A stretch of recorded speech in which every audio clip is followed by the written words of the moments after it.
이름으로 간절히 축복하오며 기도드리옵나이다. 아멘.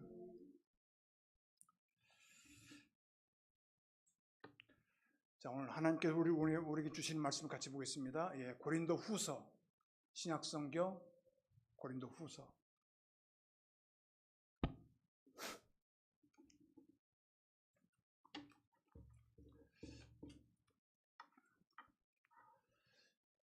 하나님 말씀을 선포하는 자나 듣는 자 위에 성령님께서 역사하시고 도와주셔야 참 우리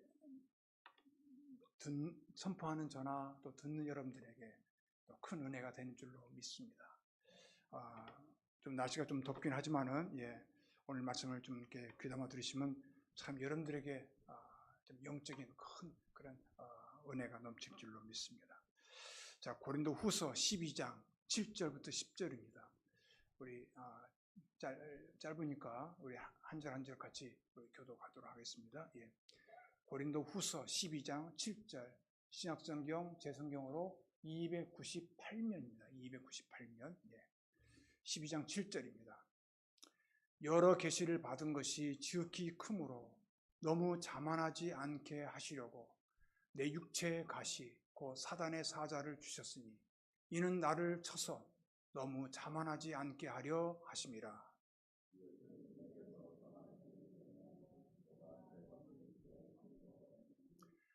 나에게 이르시기를 내 은혜가 내게 족하도다. 이는 내 능력이 약한 데서 온전하여 짐이라 하신지라.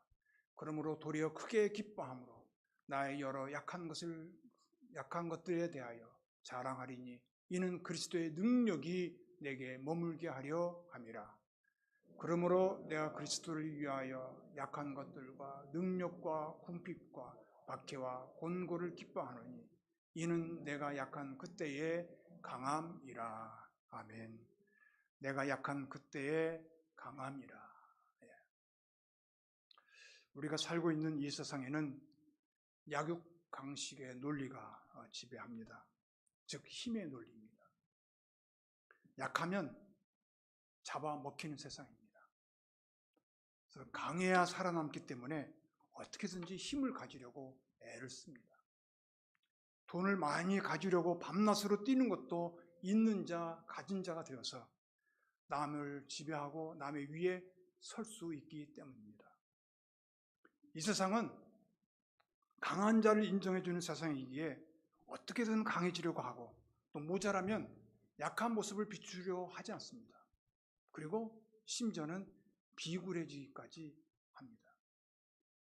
그런데 하나님 나라에서는 힘의 논리가 아니라 사랑의 원리가 지배합니다.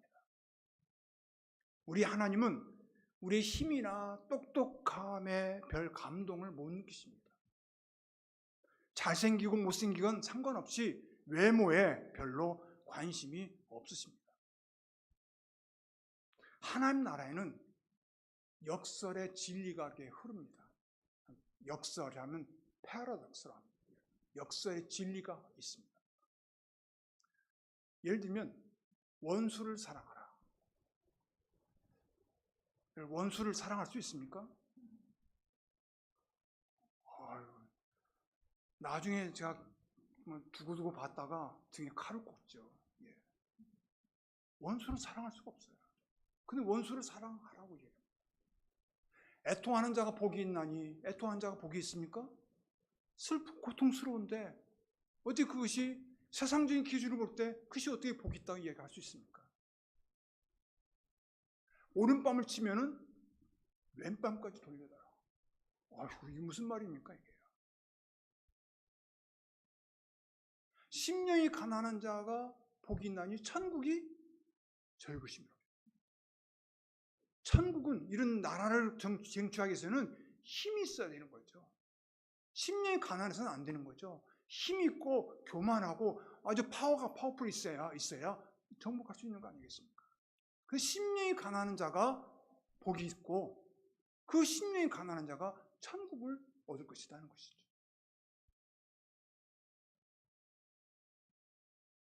또 성경에 보면은 의를 위하여 박해를 받는 자가 복이 있다. 그 천국이 저희 것이다. 그렇게 말씀하고 있습니다. 박해받는 자가 복이 있습니까?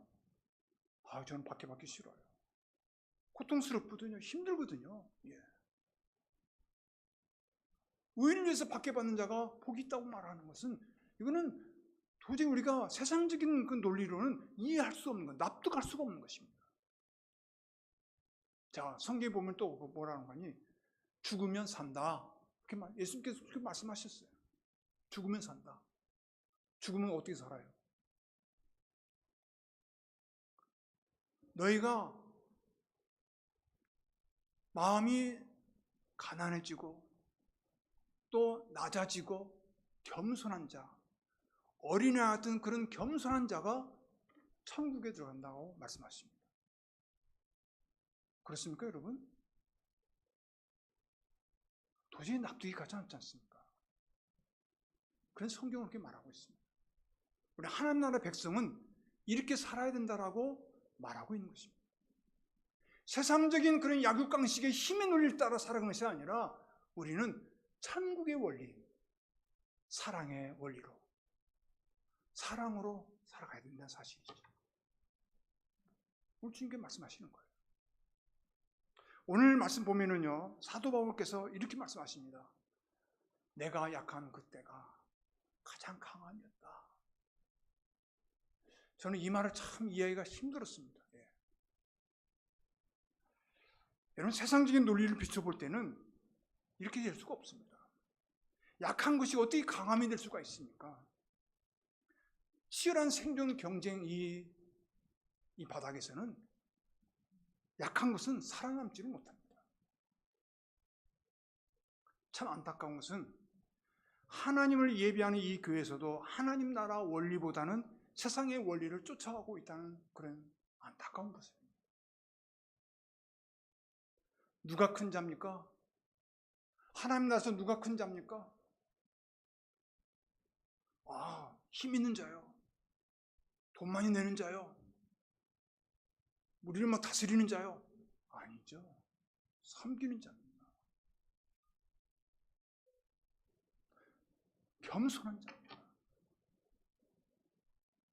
그런데 이 교회는 오히려 섬기는 자가 참으로 내 교회를 생각하면서 내 돈 다 들어가면서 여러분 참 여러분들이 저는 너무너무 존경스럽거든요.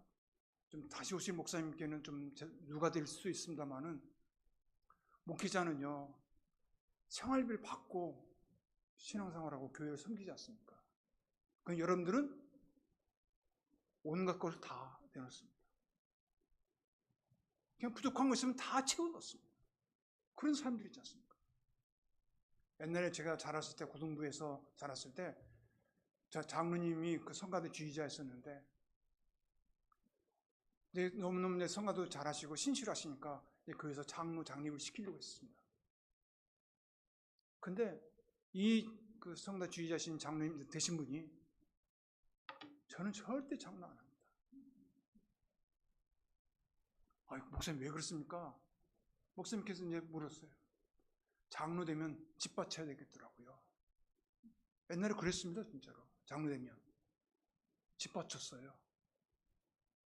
그렇게 온갖 그 몸과 마음을 다해서 그렇게 교회를 위해서 헌신했어요. 그리고 그 장로님은 어렸을 때부터 유아세례 받은 후부터 학생에서 입교했죠. 그다음에 학생회장, 청년회장 다 지나면서까지 장로 되신 분이에요. 이런 사람이 지구가 아니에요. 그 교회 주인 아닙니까? 목회자는 그냥 왔다 가는 거예요. 예. 여러분들이야말로 정말 이 교회를 지키는 정말 헌신하는 분이고 하나님께 기뻐하시는 자들이라는 사실이죠. 섬기는 자예요. 오늘 보세요. 참 우리가 그렇게 살다 보면은 이런 경험 참 많습니다. 정말 섬기는 자가 무시당하고 욕먹고 받지 못하는 아픈 현실이 이 교회 안에서 흐르고 있다는 사실이죠.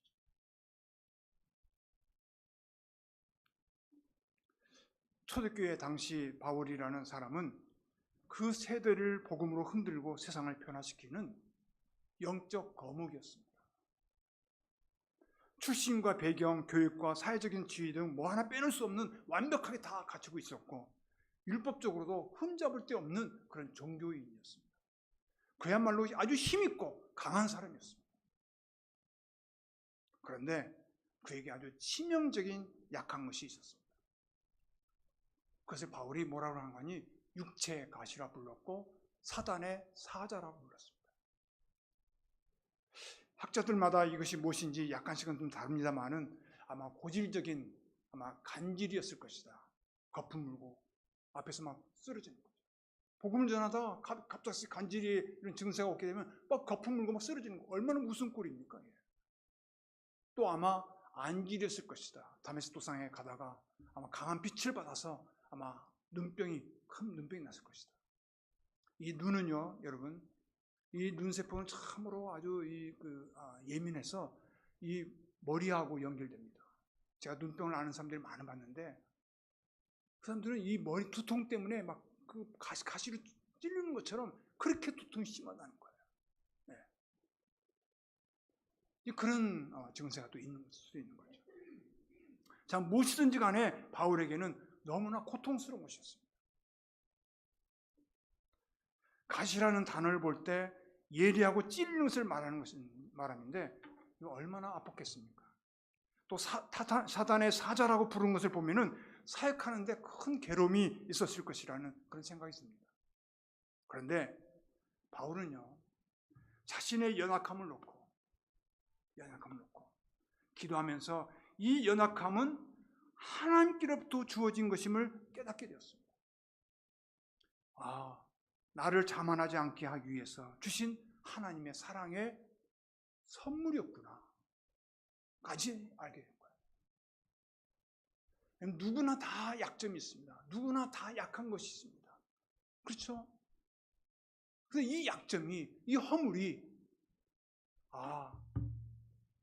하나님께서 나를 사랑하시기 위해 자만하지 않게 하기 위해서 주신 사랑의 선물이구나 라고 깨닫고 받아들인다는 사실은 이건 쉽게 할 수 있는 일이 아닙니다.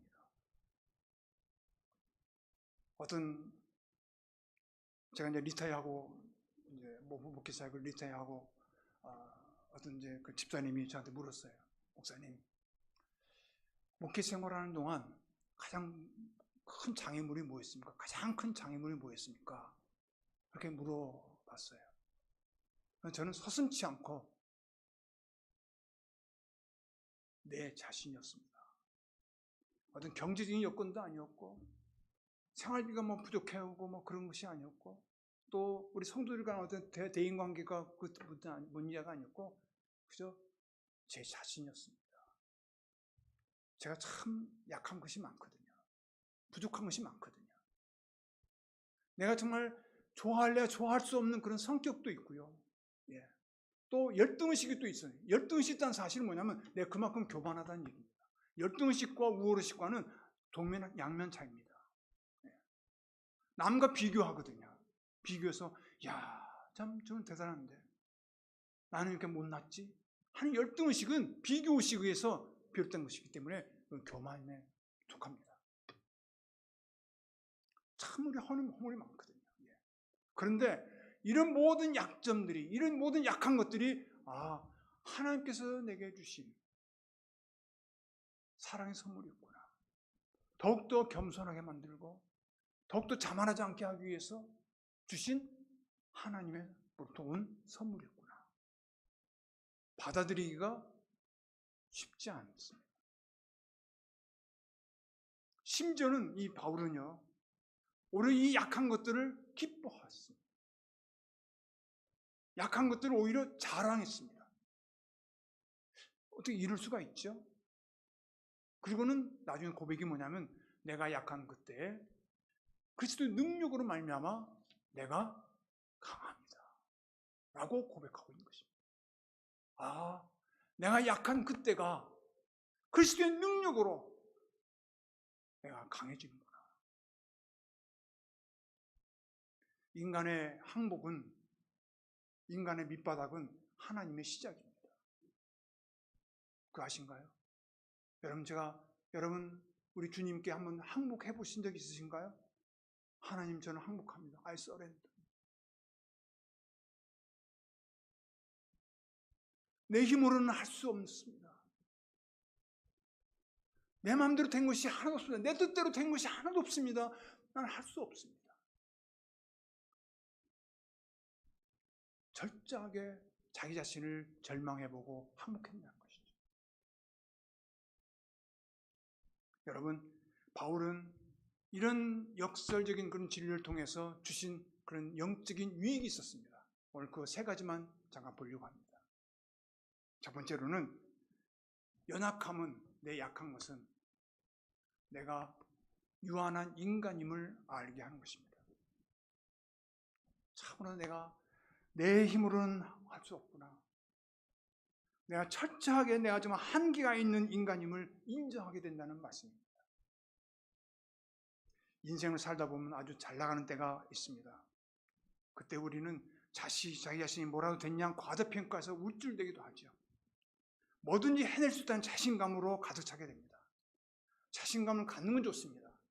자신감을 넘어서서 자만으로 간다든지 교만으로 빠지게 되면 하나님께서 그때부터 돌아보지 않습니다.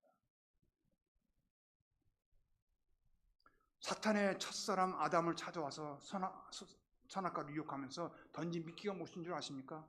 너 이 선악과 열매 먹으면 너 하나님같이 돼. 하나님같이 돼. 라고 말했습니다.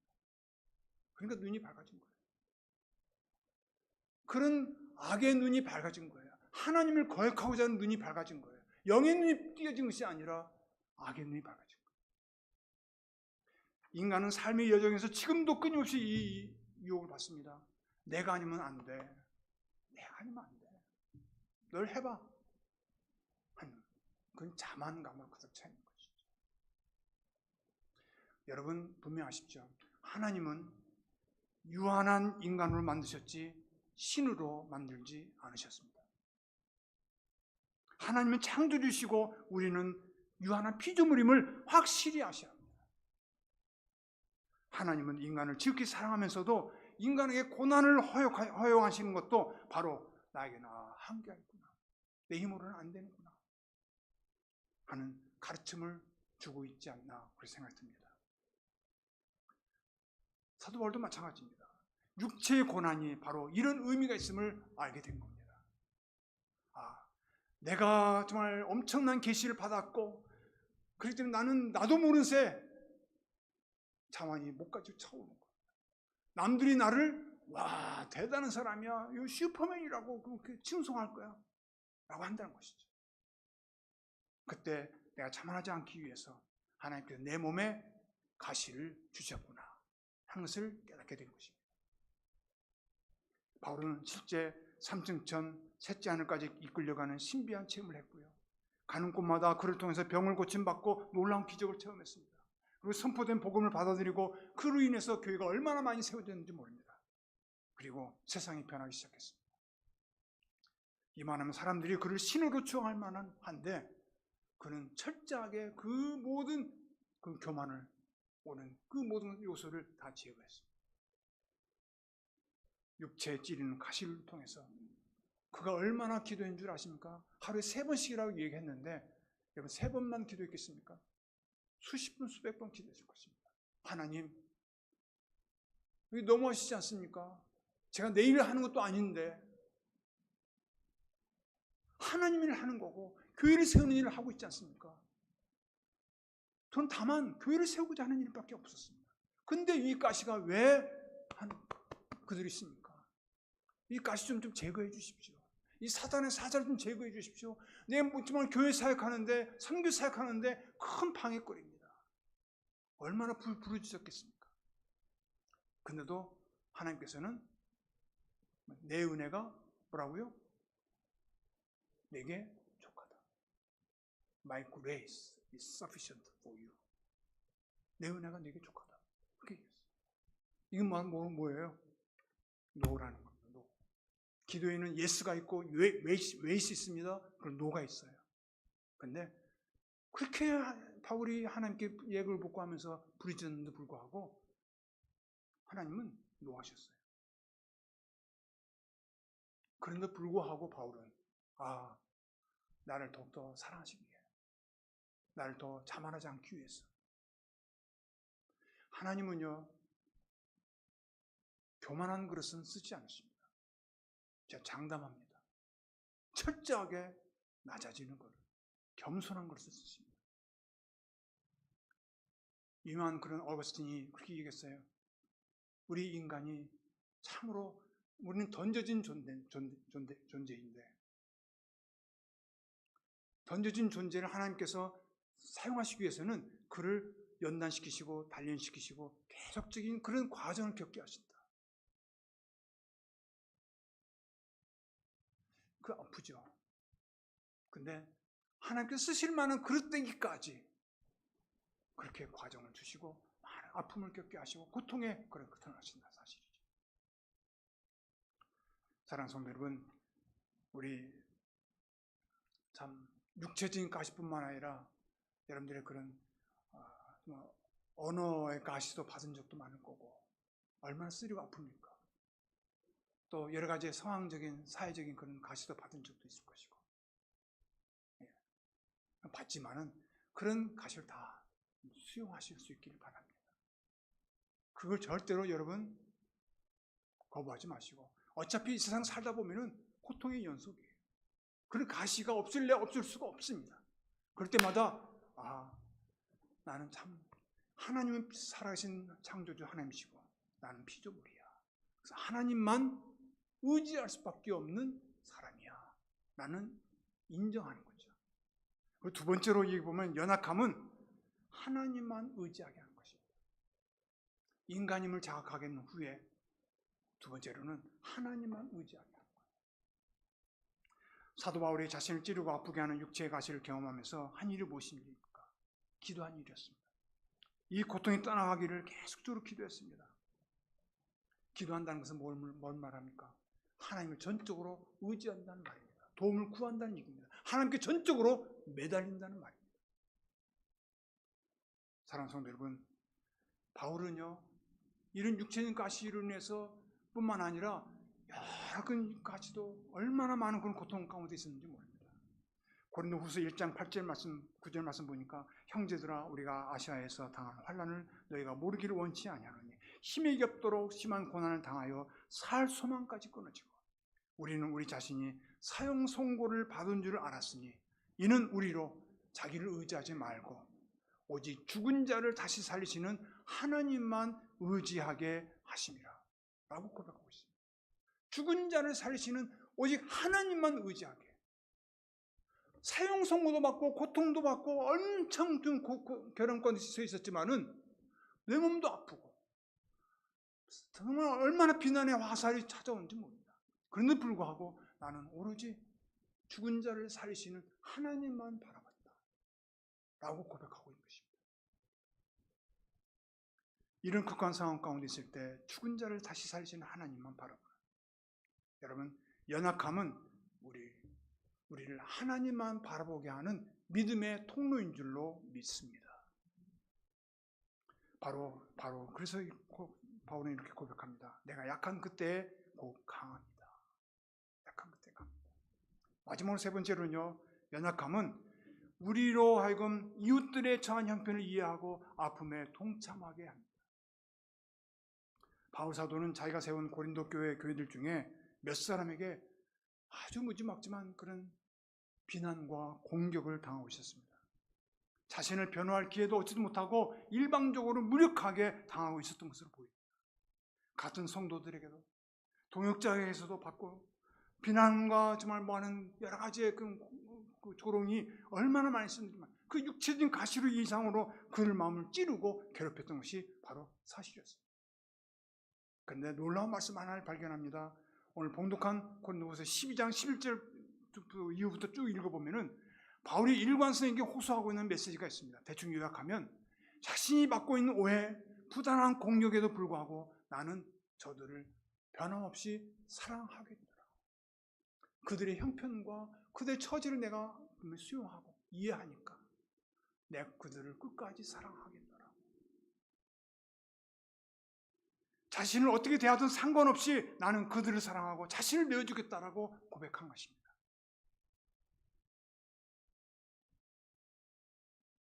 자신의 연약함과 고난이 오히려 바울을 사랑의 사람으로 변화시키고 있었던 것입니다.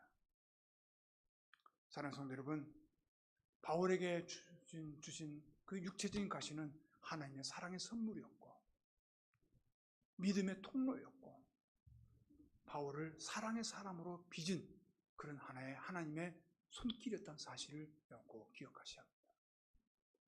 제가 이제 우리 두 사람의 얼굴을 좀 보여드리려고 합니다. 한 사람은 호주에서 사지 없는 인생이라는 그런 그 대표로 수고하는 그런 정말 그야말로 사지 없는 인생으로 태어난 그 닉 부이치치라는 사람이 있습니다. 닉 부이치치. 이 사람들이 이 선교사가 수곳을 다니면서 특별히 청소년들에게 말씀을 전하면서 Never give up. 절대 포기하지 말라. 네 모습 있는 그대로 참 아름답다. 라는 그런 메시지를 전하고 있는 그런 사역자입니다. 보세요. 날 때부터 뭐 하나 없잖아요. 팔다리 다 없잖아요. 수영도 하고요. 예. 얼마나 그 웃음 항상 밝은지 모릅니다. 예. 사지가 없어요. 예. 그냥 발가락, 저 오른쪽 발가락, 왼쪽 발가락인가요? 그밖에 없는 거예요. 예. 사지가 없습니다. 예. 또 한 사람 제가 보여드리려고 합니다. 송명희 시인인데요. 송명희 시인. 1급 내성마비 환자입니다. 날 때 의사가 잘못해가지고 집게로 손해를 건드렸어요. 그리고 낳자마자 완전히 1급 내성마비였는데 완전히 지금 그래도 얼굴이 좀 좋아 보이네요. 예. 완전 찌그러진 모습입니다. 근데 하나님 왜 나를 이렇게 낳으셨습니까? 처음에는 원망하고 많이 그랬답니다. 그랬더니 하나님께서 내가 너를 사용하려고 이렇게 낳게 한 거야. 여러분 간증 한번 꼭 들어보십시오. 여러분 그 구글에 들어가면 송명희 시인 간증 나오면 정말 은혜스럽습니다. 어떻게 살아가는지 모릅니다. 지금 밤에 대소변을 하는 것이 참 힘들어요. 예. 그대로 넘어져가지고 머리를 다친 경우도 수없이 많습니다. 예. 근데 그 시인에게 하나님 음성이 들렸어요. 뭐라 들린 줄 아세요? 내가 부른 대로 받았을 거라. 그래서 어쨌든지 좀 그 발로 받았었거든요. 예. 힘들게 해서 뭐라 쓰는 거니? 나 가진 재물 없으나, 나 남이 가진 지식 없으나, 나 남에게 있는 건강이 있지 않으나, 나는 남이 못 본 것을 보았고, 난 남이 듣지 못한 음성을 들었고, 난 남이 받지 못한 사랑을 받았고, 난 남이 모르는 것 깨달았네. 공평하신 하나님이 나 남이 가진 건 나 없지만 나 남이 없는 것 갖게 하셨네. 공평하신 하나님, 그 말 듣고 이 송명희 자매가 얼마나 통곡했는지 모릅니다. 하나님 어떻게 공평할 수 있습니까?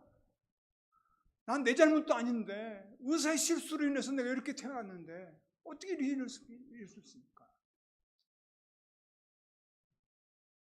그래도 이런 공평하신 하나님, 공평하신 하나님이 유명한 봉숭아. 그 송명희 시인이 쓰는 그 시마다 얼마나 많은 사람들에게 희망과 용기를 주고 있고 위로가 되고 있는지 모릅니다.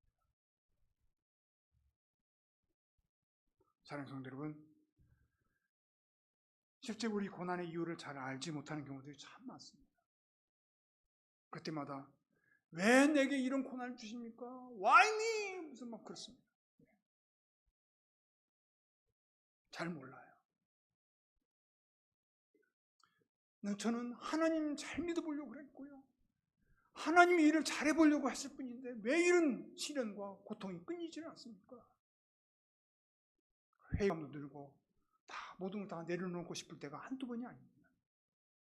그런데 지금 왜 이런 고난이 왔고 지금 이 고난이 왜 계속되고 있는지 지금은 모르지만 분명히 하나님께서 그 영혼을 사랑하시기에 분명히 알게 해주시고 그 고난을 통해서 우리 믿음이 업그레이드 될 줄로 믿습니다. 내가 겪었던 고난의 긴 터널을 지나고 있는 이웃에게도 이 참된 위로와 그 고통에 함께 동참할 수 있는 사랑을 가질 수 있다는 것이죠. 여러분들이 이런 지난 과정이 동굴이 아닙니다.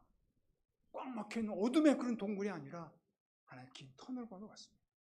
분명히 여러분들에게 분명 하나님께서 예비하신 그 빛이 놀랍게 기다리고 있을 것이라고 생각합니다. 우리 연약함이 우리 이웃의 동일한 연약함에 함께하는 그 사랑의 통로가 될 것입니다. 여러분, 우리 예수님도 참 높은 하나님의 영광의 자리를 버리고 낮은 이곳에 죄 많은 이 세상으로 찾아오셨지 않습니까? 왜? 누굴 위해서? 나를 위해서. 참으로 힘있고 강한 자였습니다. 권세 중에 권세였습니다. 권세자 있습니다. 그분이 연약한 나를 구원하시기 위해서 오셨던 사실이죠. 낮아지셨어요. 그리고 우리 약한 자의 눈물 씻겨주시고 우리 연약한 그 자리에 늘 함께 계신 줄로 믿습니다. 사랑하는 성도 여러분, 어떤 이유에서든지 자신의 약함을 자책하지 마십시오. 개인적인 아픔이든 교회적인 고통이든 그 아픔과 연약함으로 인해서 좌절하지 말고 주님께 엎드리길 간절히 바랍니다. 주님께 와서 다 내려놓고 내 연약함을 알고 내 고통을 다 아시는 그분께 기도하면 하나님께서 하나둘씩 해결해 주실 줄로 믿습니다. 내 약한 것들로 인해서 예수 그리스도의 능력이 강해짐을 체험하는 놀라운 은혜의 순간이 여러분들에게 있음을 꼭 믿고 늘 날마다 늘 주님 바라보며 주님 은혜 늘 감사하며 성령으로 날마다 충만하시기를 간절히 바랍니다. 내가 약한 그때가 그리스도의 능력으로 자기 강한 때임을 믿음으로 받아들이시기를 간절히 기원합니다. 기도하십시다.